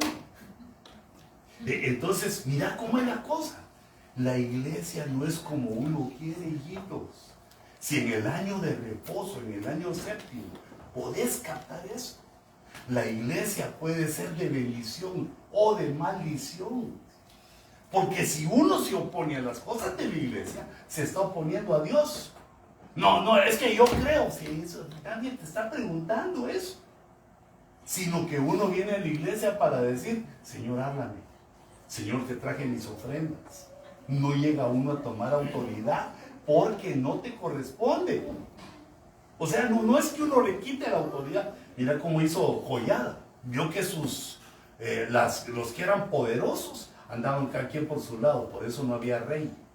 Por eso no había quien dirigiera el destino de Israel. Entonces los llamó y les dijo, miren, hagamos una alianza. Ni ustedes ni yo, hagamos lo que dice la Biblia. Fortalezcámonos porque Dios nos trajo, bueno, yo lo estoy aplicando en ti. Dios nos trajo a esta ciudad, Dios nos trajo a este lugar para que se convierta la gente. No para andarnos peleando entre nosotros, no para andar murmurando entre nosotros, no para andar viendo cómo le pones problemas a la iglesia. Uno debe aprender a hacer soluciones para la iglesia, estar en reposo. Reposo. Es que las cosas no se hacen como yo digo. Pero ¿y quién es uno, no? Fíjate. Hasta, digamos, uno como ministro, digamos, yo vengo como apóstol. Me reconoce de una manera, me dieron una autoridad. Y yo tengo la autoridad apostólica. Y el hermano Henry me ha demostrado que la reconoce. Pero yo vengo aquí con él a su iglesia, a su congregación. Y yo me sujeto a él. Porque el que tiene la visión aquí es él. Imagínate que vengo y me dice, pastor, perdón, ya viniste tarde, ya prediqué yo 30 minutos, ahorita lo cierro. Lo único que puedo hacer es invitarte a cenar después aquí el convivio, no lo echamos. Me sujeto. ¿O qué crees que voy a hacer? Pero ¿cómo va a hacer eso si un apóstol lo vas a dejar ahí sentado? No, el que manda en la congregación es Jesús. ¿Y quién le delegó Jesús? A tu pastor. No crees que me dijo nada para que le eche salsa a él. Pues sí lo quiero, pero no es por eso que te digo eso, sino cualquiera que sea el pastor, así debe ser tomado. En el año séptimo, Joyada hace una alianza con tu pueblo. Decirles, hermanos, nos trajeron aquí para predicar al Señor. No para estar poniéndonos zancadilla, no para estar murmurando entre nosotros, sino para que aprendamos a amarnos, para que demos testimonio, para que la iglesia se llene, botemos paredes, o rentemos algo más grande, o construyamos edificios, que el evangelio llegue, que salgamos en la tele, que salgamos en la radio, las redes sociales, que uno nos ayuden a esto, que cada quien ponga sus habilidades. Entonces, ahí peleando, venga, se pasa, venga, tiene panza. Pero también recordate que el pastor sin panza no inspira confianza. Es muy gordo, es muy flaco, es muy negro, parece indio, tiene el pelo parado, no tiene pelo. ¿Qué te importa si así lo hace Dios a uno? Uno no puede estar viendo los errores de los otros, porque primero uno tiene que luchar contra los propios. Ni modo que fácil es decir los errores de los demás. Y no han visto cómo muchos se hacen con su esposa. Vos sos esto, vos sos esto, vos sos esto, vos sos esto. Y nunca dice, y yo también, sino que como quien dice, yo soy tu salvador, yo soy tremendo. Soy casi perfecto, te sacaste la lotería conmigo. Y vos sos la que andás. No. ¿Qué le pasa a nuestra cabecita? Nos trajeron a la iglesia para ser humildes, para aprender a dejar de ser caprichosos, come cuando hay, pidiendo ofrendas cuando no, o sea, pues no ser abusivo. Porque Dios premia la obediencia. Porque Dios premia cuando uno reconoce autoridad. ¿Quién crees que le puede reconocer a una autoridad si uno no reconoce la autoridad del otro? Lo que uno hace con los otros, eso es lo que le viene a uno. Si uno trata bien a una persona, las personas lo van a tratar bien a uno. Si uno sabe dar al pobre, entonces también Dios sabe darnos a nosotros, porque nosotros somos los pobres ante los ojos de Dios. Así es Dios como trabaja y nos lleva en el año séptimo. A mí me impresiona esto que hizo Joyada. Proclamó un año de unidad. Les dijo, mira cómo está el pueblo. Llamó a los capitanes, a los jefes. Miren cómo está el pueblo. Estamos empobrecidos, nos gobierna una mujer y esta mata, es una asesina. No sé si era Talía o una de esas. No Talía la artista, no esa no, esa. Atalía se llamaba esta. Una asesina está sobre nosotros. Ofrece sacrificios a los ídolos. Todo eso está pasando porque entre ustedes y yo, les dijo Goya, no hay unidad. Y yo no les puedo decir, me sujeto a ustedes, porque a mí me pusieron de sacerdote. No me puse yo, sino que así ya nací yo. Yo soy un sumo sacerdote. Y entonces yo lo que les vengo a decir es, tenemos esa oportunidad. Si no la hacemos, Dios traerá otro sumo sacerdote, otras personas. Y tal vez esos sí sean inteligentes y digan, unámonos por amor a la obra de nuestro Dios. Unámonos por amor a las cosas que Dios quiere hacer. Este es un año de unidad. Es el año que debemos dejar de pensar en nosotros mismos, reposar en la maravilla que Dios va a hacer con nosotros mismos y aprender a unirnos con nuestro pastor. Delante del Señor les digo que el pastor no me ha pedido que predique de eso, sino yo hice mi estudio en el año séptimo. ¿Qué ocurre en el año séptimo? Así que animate, pastor. Habla con tus ovejas. Vos las conoces, ¿verdad? Yo a todos los miro lindos y los miro fieles, los miro como que casi vuelan. Pero vos los conoces y decides. Se animó Joyada, tomó consigo en alianza. Es un pacto que se hace. Delante del Señor, mira, yo no te voy a atacar a ti y tú no me ataques a mí. Y ninguno de los dos va a atacar la congregación, porque nuestra congregación es más importante que nosotros mismos. La iglesia del Señor es más importante que los problemas de nuestra persona. El todo es más importante que uno. Muy duro. Yo no, como así dice aquí, ¿verdad? Y por eso puse un 7 ahí con fuego, que agarre fuego ahí y todo. Porque fíjate, si una persona no se sujeta, bueno, uno el pastor se pone bravo y sí, porque así dijo Satanás también cuando se rebeló. Empieza a poner los ejemplos así duritos, ¿verdad? Ahí así empecé yo con Judas, ay, perdón. Pero uno empieza a decir cosas porque esto ya ha sucedido. Fíjate, por ejemplo, Coré, Datán y Abidán, 3 líderes de Israel, se levantan contra Moisés y Aarón. Y les empiezan a alegar. ¿Y a vos quién te puso? Nosotros también somos santos. Nosotros también somos tremendos. También cuando yo oro se mueven las constelaciones, el mar y todos los ambientes. Yo soy tremendo. Y Moisés se quedó callado. Y aquel empezó a decir, a los 3, y con un montón de gente atrás, Según lo vi en una película en mi iPad, vi una película así es, la rebelión de Datán y Abiram. Y entonces fíjate que le dice a Moisés, ¿sabes qué? Preguntémosle al Señor. ¿A quién él ha puesto? Claro que ahí todavía Moisés estaba escribiendo los libros del Antiguo Testamento. Y entonces Dios habló literal, dijo, yo estoy con Moisés y con Aarón, pero a nosotros ya nos dejó por escrito. Lee lo que dice la Biblia del pastor. Dice que no debemos nosotros actuar de tal manera que el pastor esté con dolor por nosotros. No debemos comportarnos de tal manera que el pastor con amargura se refiera a nosotros en sus oraciones. Cuando uno como pastor se presenta, ay Señor, mira esta ovejita, qué negra es esta ovejita. Solo los ojos azules tiene, pero es negra la condenada. Y yo pensando que era tuya, le puse el nombre mi copito de nieve. ¿Qué nieve? Esa es gota de petróleo.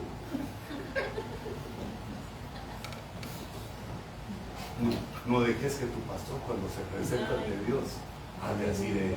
Porque eso dice la Biblia. Sino que con alegría, gracias Señor, las ovejas que me has dado. Me tiran unos cuernazos, pero después me dicen, me perdona, me disculpa. Y esas mismas ovejas que hacen cuando le hablan a Dios también, ¿verdad? Perdóname, prospérame, enriquéceme, que mi esposa me ame, ámame. Ese lo tenemos porque es una petición para nosotros. Mira, Dios te trajo aquí. ¿Dios de dónde sos? ¿De Cuscatlán?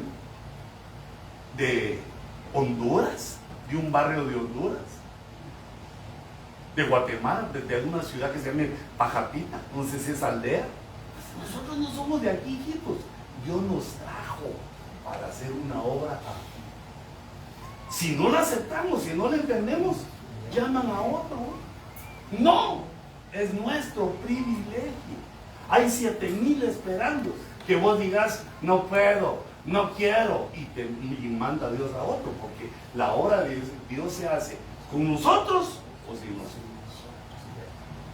Fíjate, me dice mi esposa, mi amor, no vayas. Llamanos hermanos, ellos se van a comprender. No vayas a Carolina del Norte porque vas a viajar en avión, la atmósfera y la presión y tu ojito recién operado. Y yo le dije, Señor, no voy. Envío a otro. Ay, comprarme los boletos. Yo no quiero que otro tome mi lugar hasta que ya no pueda. Hasta que le diga, Señor, hoy sí.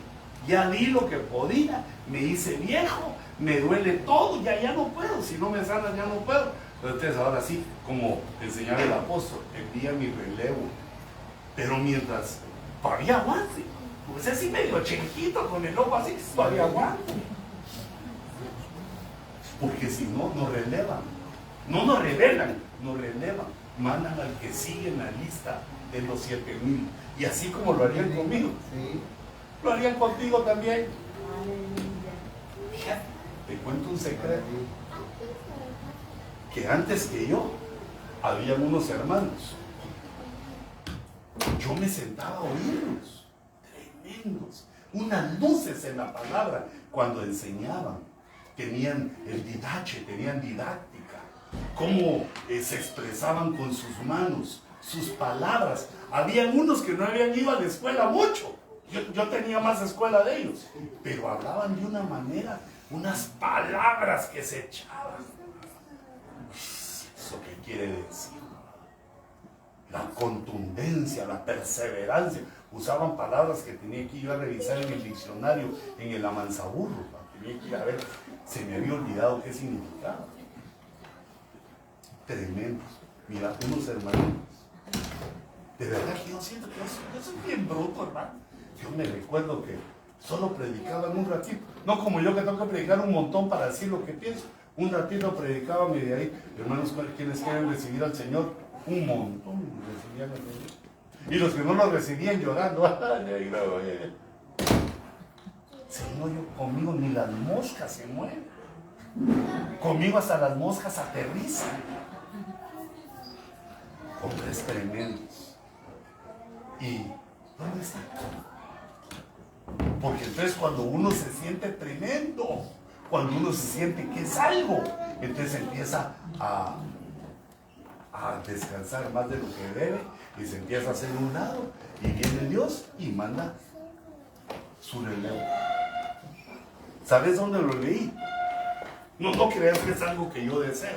Yo lo leí, lo entendí y dije, no lo voy a permitir en mi vida.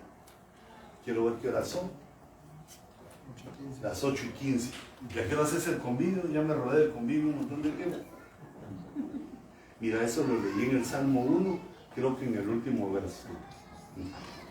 No, en el verso 5. Dice, por tanto, mira esto qué importante. No se sostendrán los impíos en el juicio. O sea que si están agarrados, no se van a poder sostener. Ni los pecadores en la congregación de los justos no se pueden sostener. Se los lleva Dios. No sé a dónde, porque como Dios es el Dios de todo. Cuando uno insiste en la necedad del pecado o de la impiedad, no se puede sostener en la congregación. Dios nos saca de la iglesia.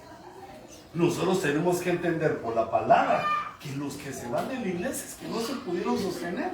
Bueno, hay casos, ¿verdad? Se cambian de lugar, hay otros casos, pero la mayoría les pasa esto. No se puede sostener en la iglesia. La iglesia es viva. La iglesia es de Dios, en la iglesia habita el Espíritu Santo. Dios no puede ser burlado. Si no aprendemos, si no sabemos cómo ponernos delante de Dios, nos cae.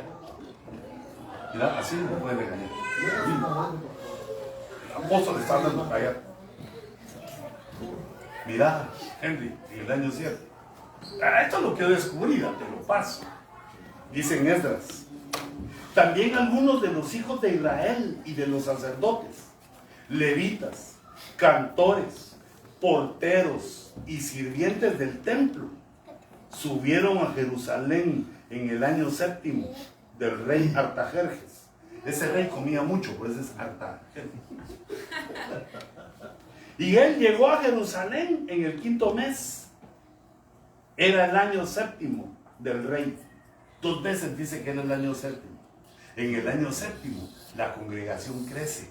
Empiezan a venir cantores, levitas, servidores. Empieza a haber un crecimiento exponencial.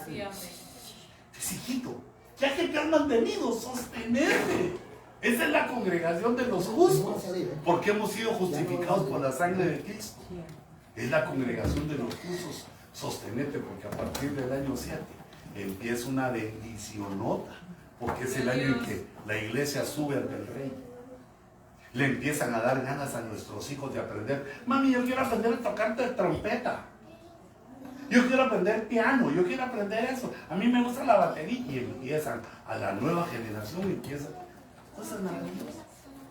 Yo lo leo aquí y te lo paso. Subieron a Jerusalén sirvientes del templo, porteros, no son de fútbol, son gente de la puerta. ¿Se entiende? ¿Va a pasar? Cantores, gente de instrumentos, gente de música. Porque uno de pastor se pone a cantar y desafina. Y yo cuando me pongo a cantar así como les empiezo a cantar, que empiezo a decir, delicia mía, cuando empiezo a cantar. Los hermanos jóvenes empiezan a decir, predique, pastor. Como que dice, para cantar usted, ¿no? Hasta los gringos me dicen, preach, pastor. Yo digo, preach, entonces quiere decir predique. O estoy traduciendo mal. Preach, pastor, aleluya, porque empiezo yo, más allá del... Ya no le doy la nota, entonces tengo que silbar. No, pastor, usted predique. Usted predique y nosotros cantamos. Porque uno no lo puede hacer todo. Entonces te mandan soportar. Ya va dentro en el año 7. Aleluya. Todavía me aguantarán otros de esas ovejas lindas de Dios. Mira, toda la prosperidad que un hombre tome en la tierra, o mujer, hijitas, hombre me refiero al humano, toda prosperidad que venga de Dios viene por medio de la obediencia. Así como sos tú con tus hijos. Si haces esto, te doy aquello. Si me obedeces, si sacas buenas, uno le ofrece a sus hijos que si obedecen lo que uno quiere, porque uno ve cosas que el hijo no ve. Uno ve lo que puede un hijo obtener si estudia. No va a trabajar bajo el sol. Va a ser experto en algo, en computadoras, en construir, va a ser experto en algo, va a ser tenido en estima, va a tener éxito. Entonces uno lo anima al hijo, estudia, mi hijo, mire, si estudia, le compro una paleta. Ay, por una paleta cree que voy a estudiar yo, por lo menos unos $100 a la semana para que me ponga las pilas. Va, te doy 99, pues, le dice, porque uno quiere. Y cuando el hijo cumple lo que, la obediencia, lo que le hemos pedido, agarra un lugar especial en nuestro corazón. Uno no puede amar más a los hijos, pero sí tiene preferencia por el obediente. El que era con olor a cigarro, a marihuana, medio así con los ojos rojos, y el otro estudioso. ¿A quién prefiere uno? Al obediente. Entonces, mira, aprendamos eso en el año séptimo. Que no es al pastor al que tenemos que obedecer, sino que la palabra que Dios le da al pastor, nosotros obedecemos la palabra. Mira cómo dice aquí, Nehemías 10:31. Y renunciaremos a las cosechas del año séptimo y a la exigencia de toda deuda. Pero esto no lo estaban haciendo por buena gente, sino que porque la ley de Moisés decía que el año séptimo, todos los hebreos, en el año de reposo, no debían de sembrar sus tierras.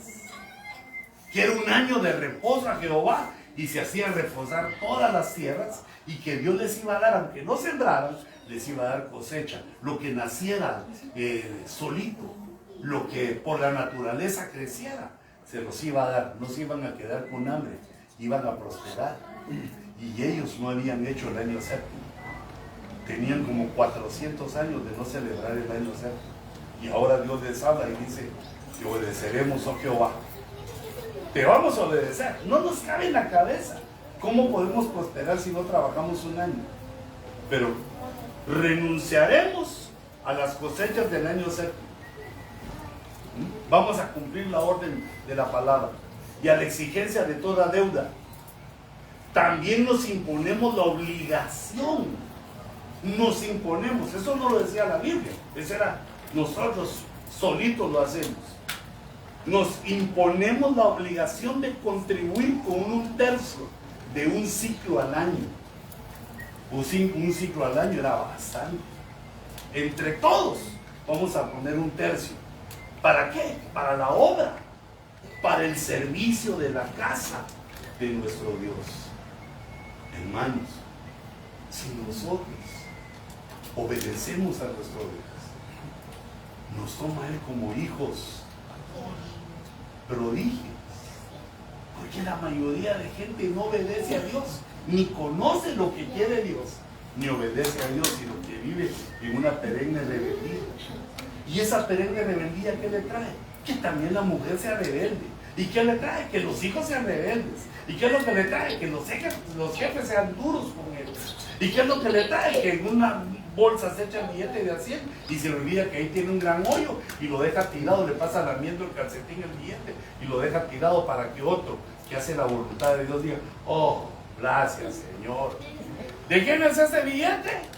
Nadie contesta. Mira, adiós. Te cae la provisión en bolsa rota, no te alcanza. Gloria a Dios. Hermanos que ganan bien no les alcanza. ¿Por qué? Obediencia. Amén. Pero mira, no hay que ser mezquino, no es al hombre. No estoy diciendo: hermanos, cuando venga el apóstol Luis, obedezcan. Cuando yo los mire así, eso quiere decir eso. Cuando yo los mire así, eso quiere decir obedezcan. Todos obedeciendo a nuestro Dios. ¿Qué dice la Biblia? Eso, obedezcamos. ¿Y quién es el que tiene la autoridad? Yo no te lo digo para que me querrás, ya sé que me querés un poquito. No te lo digo para que me querrás, sino que mañana ya no estoy. Y entonces vos sabés que Dios me envió para decirte, este es tu año séptimo. Toma la autoridad, hace alianza con el pueblo, porque tenemos que conquistar esta ciudad, este estado, todo Estados Unidos, el mundo.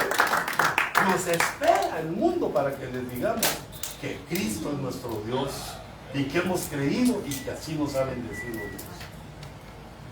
Sí, Señor, amén. Este es el año,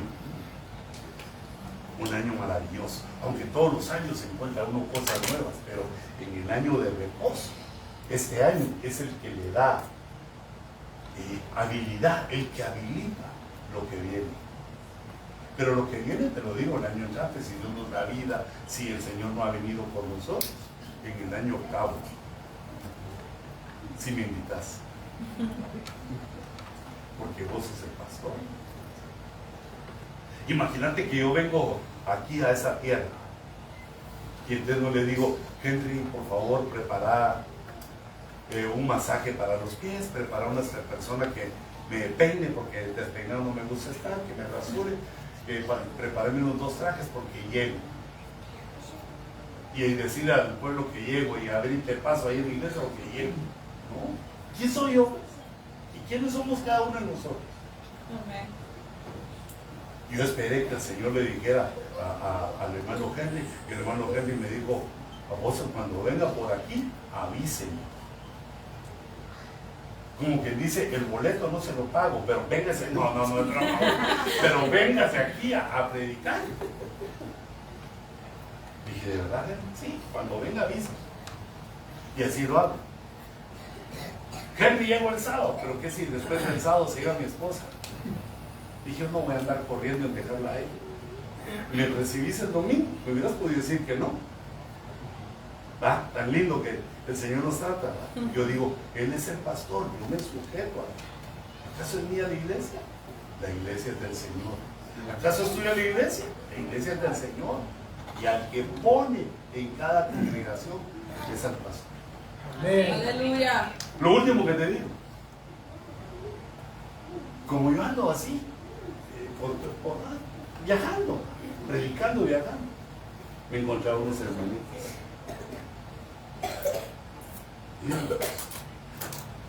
Que sabes que anhelan, tener un pastor. Hermano apóstol, envíenos un pastor. Yo les digo, hijitos, es que eso no se hace en la fábrica. Yo no tengo un molde para andar haciendo así, pastor, así como Biden hace billetes de $100, ¿verdad? Que solo le dicen maquinita, dele duro. Y mira el pastor, tiene un proceso tan difícil que muchos fracasan. Muchos que debieran ser pastores están en el mundo. Muchos que debieran ser pastores prefieren ser abogados, ingenieros, porque tienen una dificultad superior a las otras franquicias, a las otras cosas. Y entonces yo ahorita lo miraba a ustedes y se los quiero recordar. Se me trae Dios ese pensamiento, que ustedes no son eso, sino que ustedes son unos a los cuales Dios ya les mandó el pastor. Y uno va creciendo con los años, uno mejora como ministro, aprende más la palabra, aprende a ser más comprensivo. No nos dan ya un ministro así que se diga que ministrazo es eso. Te dan un pastor y va creciendo juntamente con la congregación. Amén. Es el tiempo de crecer, es el tiempo de reposo, es un tiempo de prosperidad, de crecimiento exponencial que Dios te da. Pónganse de pie un momento, me permiten hacer una oración a su favor.